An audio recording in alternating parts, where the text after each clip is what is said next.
Welcome back. We now continue with In the Headlines. Again, we get to have a look at what the papers have for us. I have a copy of the Daily Nation. Let me just run you through the front page. Quite busy today. So many stories have been featured here. We start off with the stories there at the top header with rogue officials who have now been identified and exposed to be selling certificates. And all you need to do is send 1,000 bob to some specific representatives from the Ministry of Health and your personal details, and you will get the COVID-19 certificate that so many Kenyans are now scrambling to get, given the directive, or rather what was stated by the CS in regards to having these certificates. And getting to just a bit of the details on this particular story, it is something that this particular daily actually tried out in an effort to just prove if it was actually true as per what the allegations that they had received in regards to this illegal trade that was being abated by rogue officials,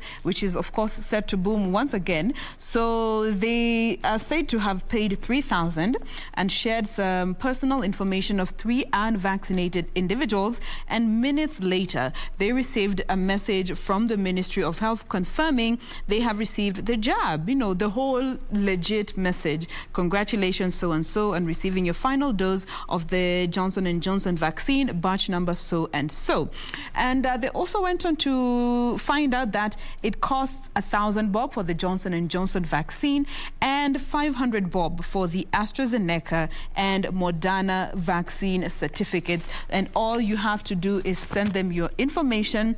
The officials log onto the Ministry of Health Chanjo platform, create genuine certificates for hundreds of people who do not want to get vaccinated. And when contacted for, comment, the CS said that it is illegal to certify one as vaccinated if they're not vaccinated, and it is also equally criminal to sell these COVID-19 vaccines, and went on to warn that any facility that will be caught selling the vaccines will have their licenses revoked by the Kenya Medical Practitioners and Dentists Council. So that is that in regards to that story.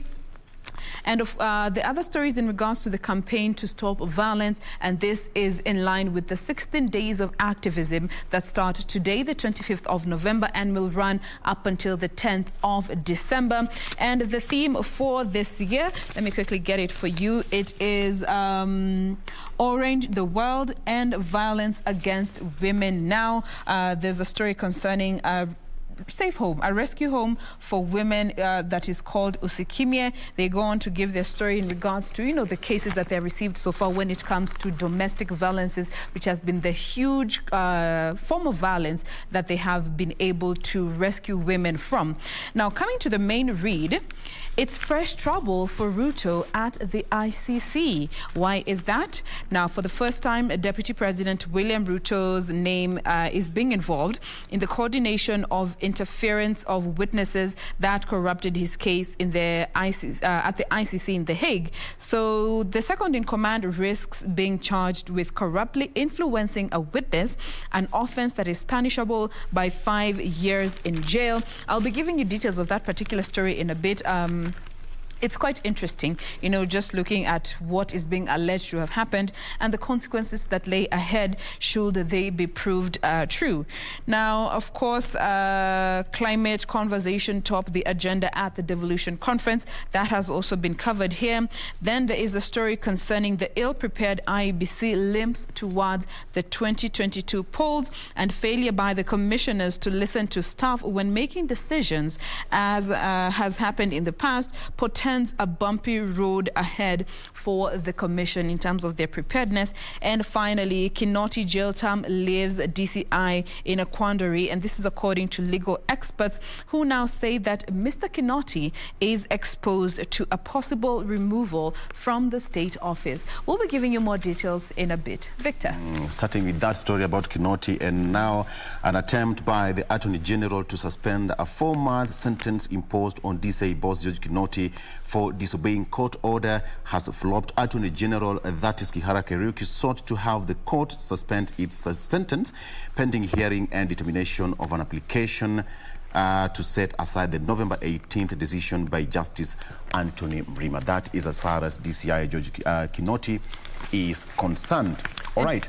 And maybe, Victor, just before you get to continue, Yes. now that you've mentioned that story concerning Kinoti, let me just give the details before we get to move on from it. Yeah. So here they go on to say that the status of Mr. George Kinoti as head of the DCI is not certain after the courts yesterday declined to suspend his imprisonment for contempt of court. And this is after the AG wanted the court to issue an immediate stay of the sentence and the arrest warrant, of course. But according to Justice Anthony Mrima, he declined, saying that the court needs to hear the application first before they are able to issue these stay orders. But now looking at the 7-day window that the DCI boss was given on the 18th of November to present himself at the Committee Maximum Security Prison, it lapsed yesterday. And he did not, present himself. So what does that mean for him? According to lawyer Adrian Kamotho, he said that the situation is really bad for Mr. Kinoti because if he fails to surrender to the prison authorities as ordered, he would be viewed in further contempt Absolutely. And I think it's also important to get to the backstory of this case where DCI Kinoti was accused of not returning the firearms which were confiscated from businessman and now politician Jimmy Wanjigi. Okay. So on to the front page of the Star newspaper, Jitters rock One Kenya Alliance over Raila invite to Kalonzo NDC. And by the way, it's happening today at the Kasarani Gymnasium. Musalia allies question Kalonzo, Gideon committed to Oka, saying Raila is competitor in 2022 presidential race. More details shortly. And Chitembwe asked to meet Uhuru over Sonko, says petitioner. On the front page, still a petitioner has said that High Court Judge Chitembwe asked a lawyer to set up a meeting with President Uhuru Kenyatta over Sonko's impeachment case. The case still continues. On there, we have taxman seizes 31 million shillings gold and jewelry at JKIA. Customs officers did body search of 30 women, found 4.88 kilogram precious metal. The Kenya Revenue Authority on Tuesday night confiscated 4.88 kilograms of undeclared gold and jewelry worth 31 million Kenya shillings. Now, the precious metal and jewelry and jewels were in the possession of 30 women set to depart to Mumbai, India via Doha, and they were arrested at Jomo Kenyatta International Airport. Customs officers said that the GKIA conducted body searches of the women as they were getting ready to board the plane and found the undeclared goods. All right, so that is on the Star there. Jitters rock One Kenya Alliance over Raila's invite to Kalonzo's big day. And allies of ANC leader Musalia Mudavadi have accused Kalonzo and KANU chairman Gideon Moi of sending mixed signals on their commitment to One Kenya Alliance. Raila has accepted the invitation, sending a powerful political message of a possible political deal with Kalonzo ahead of the 2022 presidential election. And let me quote what Edwin Sifuna said, who is the ODM SecGen. I can confirm the ODM leader has been invited to the Wiper NDC, which should be taking place today, and he will definitely attend. That is according to Sifuna. So NAK Kenya leader Martha Karua and the National Assembly Speaker Justin Muturi might also attend after they expressed willingness to team up with Oka. And now at least 6,000 delegates are expected to fill the Kasarani auditorium. It's not something quite new for all these political parties and political party leaders to attend their rival parties' NDCs. We saw KANU chairman invited almost all of them, which happened at the Bomas of Kenya. And it's always on a basis of friendliness in terms of politics and a goodwill to attend such NDCs, and by the NDCs. So it has nothing to do with one person is trying to get an alliance with another party. It's always because all these people have worked together.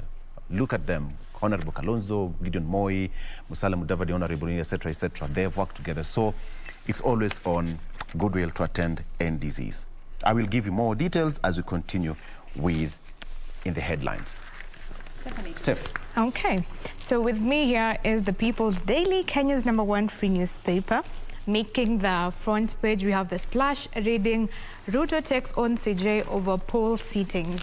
So we see that Justice Koome is a member of a technical working committee on election preparedness that brings together various government agencies. And in a twin prolonged attack through the public rallies and protest letter, Ruto and his allies want Koome to relinquish her membership in the committee on grounds that it comprises her position as CJ, well as a president of the Supreme Court. The other story making the headline is all secondary schools to host the junior wing. And this story over here, let's take a look at it. We're told that secondary schools registered under the Ministry of Education must host the junior secondary school. This was a directive by the government yesterday. And the implementation of curriculum reforms Principal Secretary Professor Fatuma Chege said that this is part of the government's strategy to ensure resource optimization in implementation of the competency-based curriculum. She said that though in certain circumstances, the ministry will be at liberty to decide in which institution to establish a junior secondary school wing, the junior secondary school must have its own management and infrastructure. And in the case that a primary school has enough infrastructure to host a junior secondary school, it will also have its own management and infrastructure that can grow from junior to a senior secondary school. Other stories making the front page, we have some good news here on the Jabali Africa group, which has been nominated for the US Grammy. So this musical group is known for the famous song Aoko. If you know, you know. Yeah, this song is being sung from generation to generation, mostly at weddings. Nimetembea sijamuona msichana kama Aoko. You know that song? Yeah. You caught us off guard. Yeah. That song, you know, unaweza imba. Yeah. With your dad in the same room. It's a song that goes on generation to generation. It's one of those songs. So they have been nominated for the US Grammy, and we wish them all the best. Another story also making the headline is that the court rejects AG bid to suspend Kinoti jail sentence, which has been covered in the other dailies. And this page 3, we have the wacky world. We have some interesting stuff happening here, just like yesterday. There's some desperate COVID oddities that actually happen. We know that the world is looking forward to when COVID-19 will end, but during the period, some people have, you know, through the fear, they've come up with some weird stuff.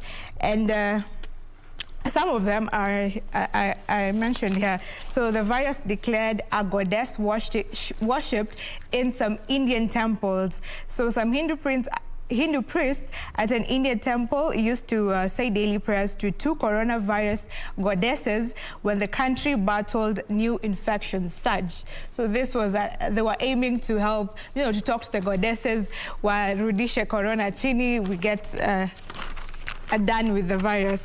And then we also see a couple who live streamed their own wedding. So have you ever attended a wedding without the main characters there? The couple were not there. The people attended the wedding, but how work on the other side, they're communicating virtually with their guest. So this was very weird. And then cow dung and urine prescription to cure the virus, also by Hindu Mahasabha, a popular political party in India.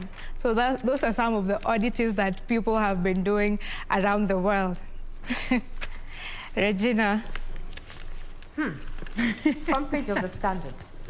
matters of elections and why Ruto wants CJ Kwame out of the 2022 polls team.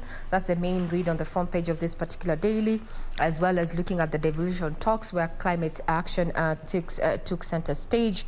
Further on, regionally, Gabriel Selassie to join Abe in the battlefront, and we have had updates from yesterday with Britain actually asking its people, its citizens, to evacuate from Ethiopia following the alarming escalation of the security situation down there in Ethiopia. That is a sneak peek of what we have on the front page of the Standard this morning. So many big read there being matters of IEBC. However, since we're giving the details, I'd want to draw your attention to how precarious the life of a journalist is, especially when you are executing your mandate. This is a piece that has been written on page 10 of this particular daily, and this is a story about how a journalist was attacked covering a city land dispute that turned violent. We're talking about Samson Wire, who was on Tuesday evening attacked and his camera destroyed by hired goons in Parklands, Nairobi. According to this particular piece, his camera was snatched and smashed, and with the machete wielding goods, threatening further physical harm if he did not exit the scene. Backstory of this particular altercation is that this particular altercation actually happened like a few meters from the Parklands police station. No officers came to the scene of the crime, so to speak. It is a crime, but according the issue here is this particular this is a land dispute. So according to the lawyers, a group of people have falsified ownership of the documents without the knowledge of the registered owner of the lands. The letter was copied to the Lands Cabinet Secretary, Farida Karunei. However, these people have already acquired a new title deed. The group has deployed goons to take over the property and violently kicked out the tenants and began vandalizing the residents. Now, the land in question is a prime property near the MP Shah Hospital. Yeah, so if you apply that route, you might have seen what is happening there. So investigations, according to the National Police spokesperson, Bruno Chionso, the matter is under investigation. So the complainants have asked the IG to investigate a lawyer alleged to have conducted the fake subdivision of the property. The land questions continues to mar our great history, and this is it's just one of the many cases that people have been dealing with.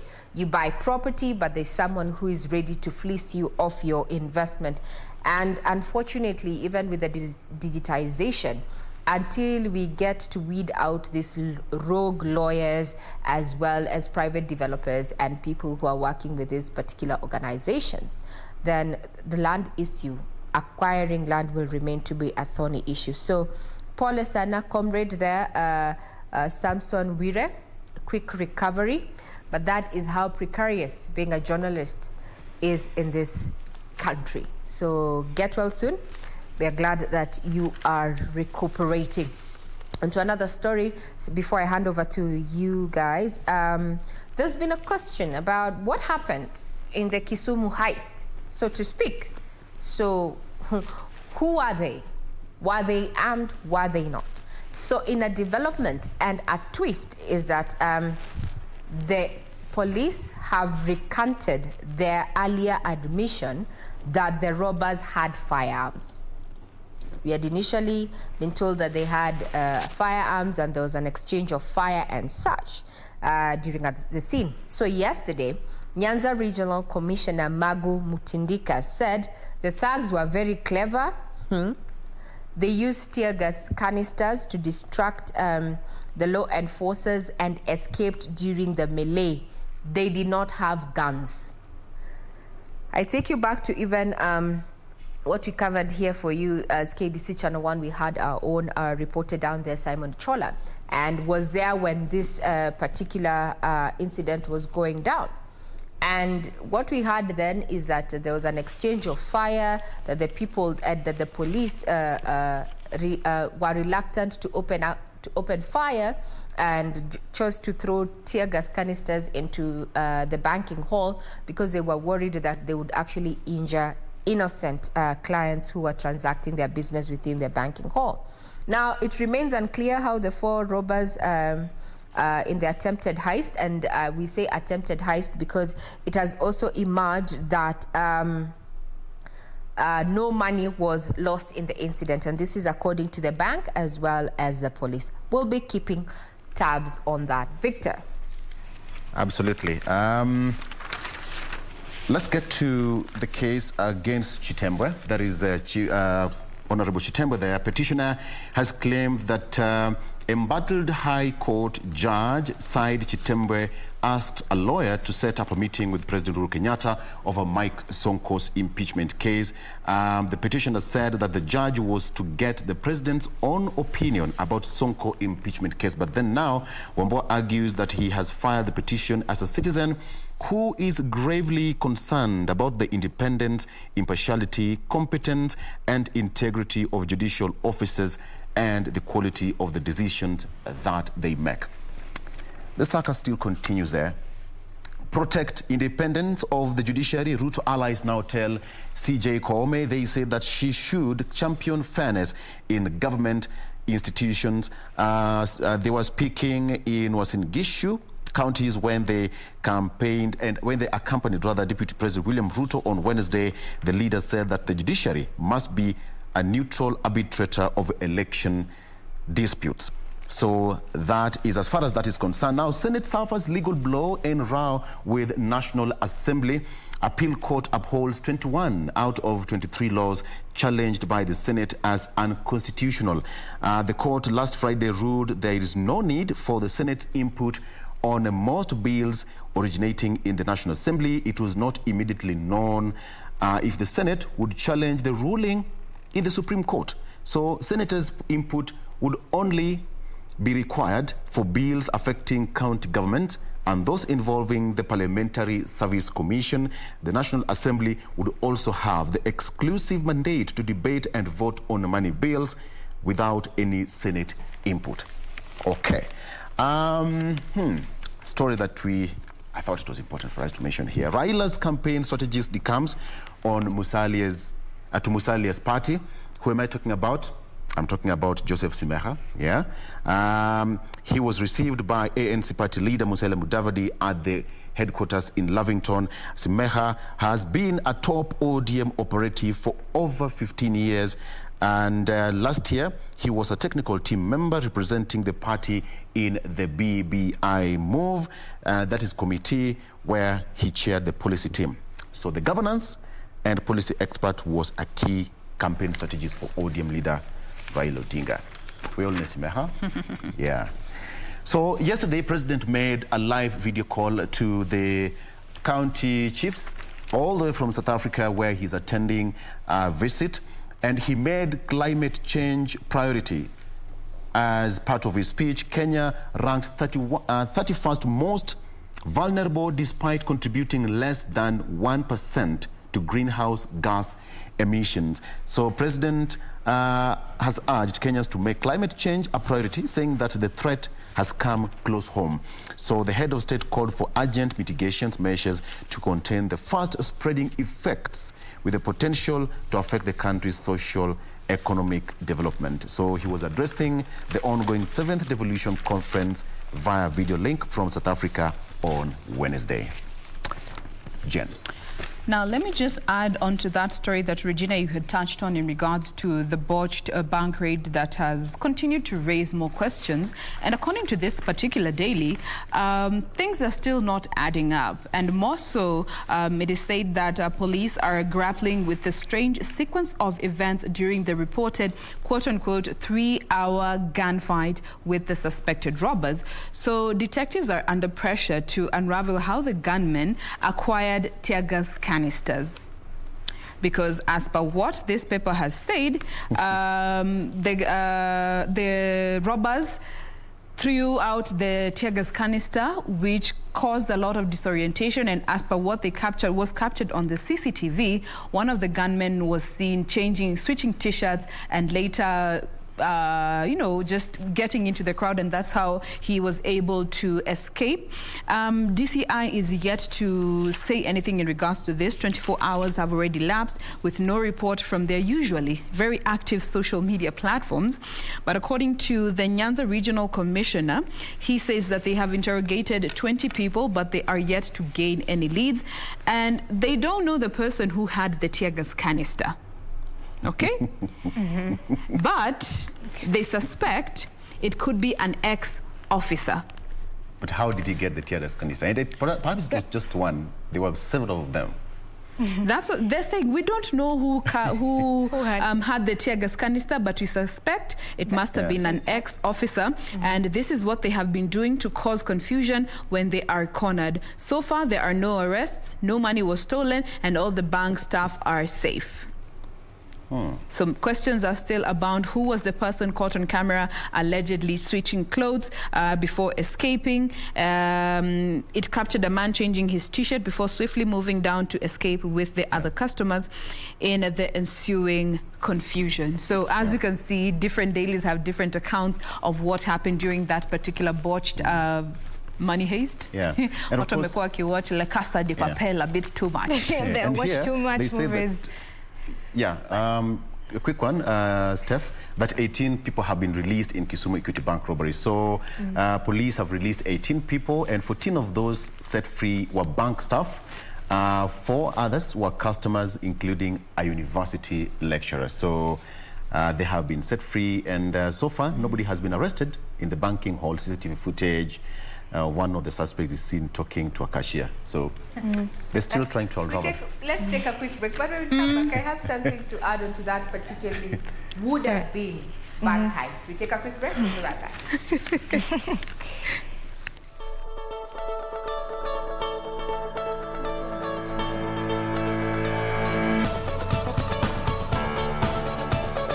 Over, you know, and raising questions over the foiled Kisumu bank theft. Now, with emerging details that, unlike what we had during the scene, this took place on Tuesday, where the security apparatus on ground there, Angwa Street there in Kisumu City, said that the 4 robbers, thugs, if you like, who were attempting a bank robbery at Equity Bank there were armed, and that's why they did not open fire. However, we had gunshots because KBC Channel 1 was on ground during that particular foiled Kisumu bank theft, you know, rescue mission, so to speak. So now developments are coming that yesterday the Nyanza Regional Commissioner Magu Mutindika said the thugs were clever, and this is quoting what he said. The thugs were very clever. They used tear gas canisters to distract the law enforcers and escaped during the melee. They did not have guns. So the question is, the clothes that were found within the banking hall, who changed into what and at what point? So these gunshots that we had that rent the air during this particular mission, who was shooting at who? To what end? This takes me back in history when we talk about matters of security, and I want to relate to this situation with the Westgate Mall situation. It was covered live. We came to know later that this would have been a breach of security because you get to tell the terrorists exactly what the security operations are all about. But now in hindsight, I remember one of the media houses got hold of someone who had just been rescued from the mall there, and they gave their account of how things were happening. They arrived, the gunshots, the whatnot, how these people looked like. Then he actually said, this was a vox pop, during that Westgate heist, they came out on national television. They said, but they might be walking out with us. And truth and fact of the matter is that no one has ever been arrested. The perpetrators of this crime continue going free. So today we have a local one, and we thank God that no one died in this situation.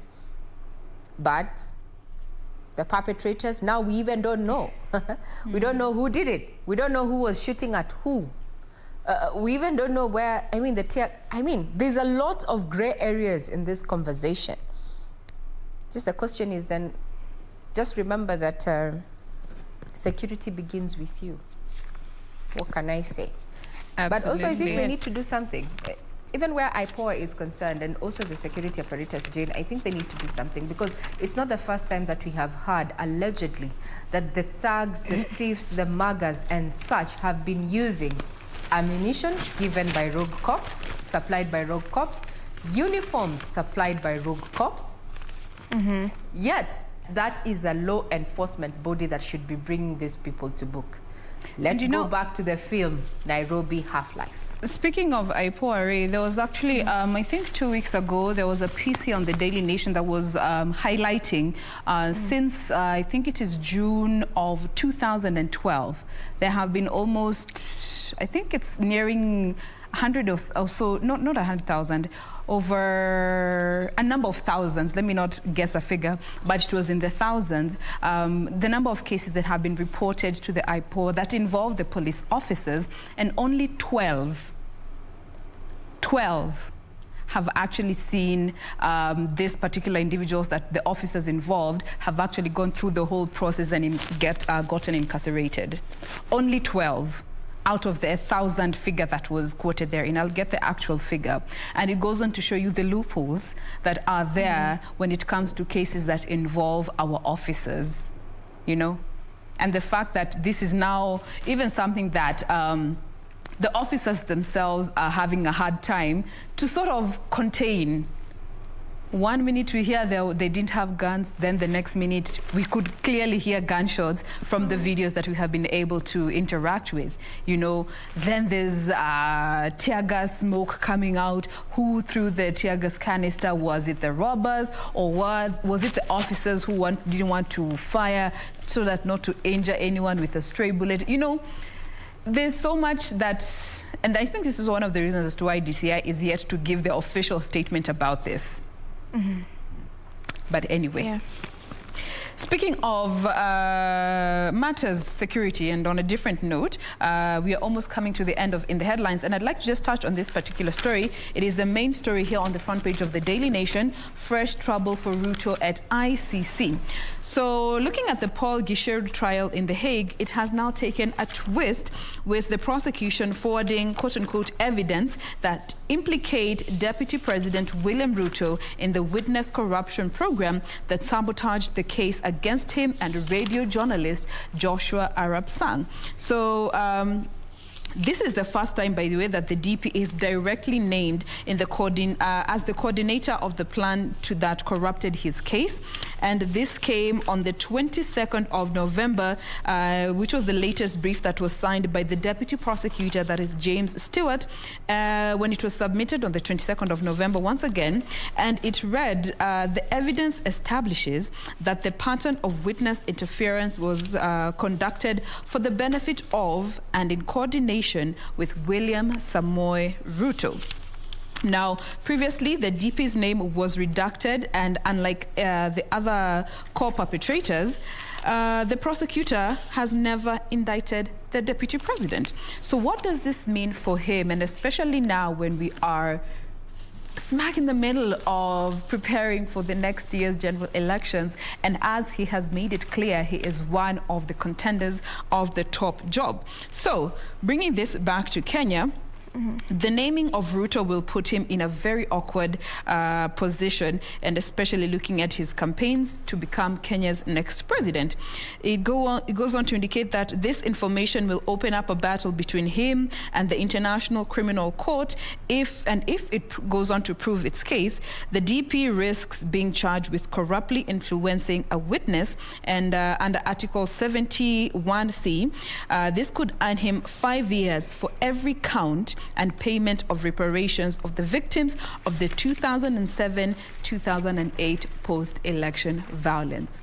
5 years for every count that will be proved. Yo. Crazy. Yo. Some stuff there. 5 years for every count. That is That's a lot. That they can prove. Yeah. While we are at it, we are going to be keeping tabs on the campaign trail, so to speak, according to the Deputy President's diary, which is going to be taking place today. Actually, we have, he's going to be in Nakuru. At 3 p.m. he's going to be in Molo. We have Keringet, Kurusei North. So, well, the journey continues, and as we say, a day in politics is quite a long time.